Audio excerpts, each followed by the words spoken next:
ابھی ابھی معلوم ہوا ہے بانی P T I Imran Khan نے GHQ حملہ کیس میں ویڈیو لنک کے ذریعے کارروائی کا بائیکاٹ کر دیا ہے۔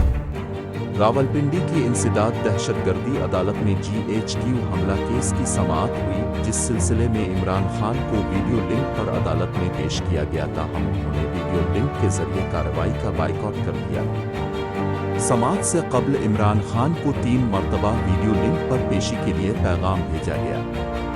سماعت کے دوران وکیل صفائی فیصل ملک نے عمران خان سے اکیلے میں بات کرنے کی استدعا کی، جس پر عدالت نے ان کی وکیل صفائی سے بات کرائی، تاہم عمران خان نے مقدمہ اور قانونی نکات کی بجائے سیاسی گفتگو شروع کر دی۔ اس موقع پر وکلا صفائی نے عمران خان کو بتایا کہ ویڈیو لنک نوٹیفیکیشن کو ہائی کورٹ چیلنج کر رہے ہیں، اب کی اس نوٹیفیکیشن پر کیا ہدایت ہے۔ اس پر عمران خان نے وکلا کو عدالتی کارروائی کا بائیکاٹ کرنے کا کہہ دیا۔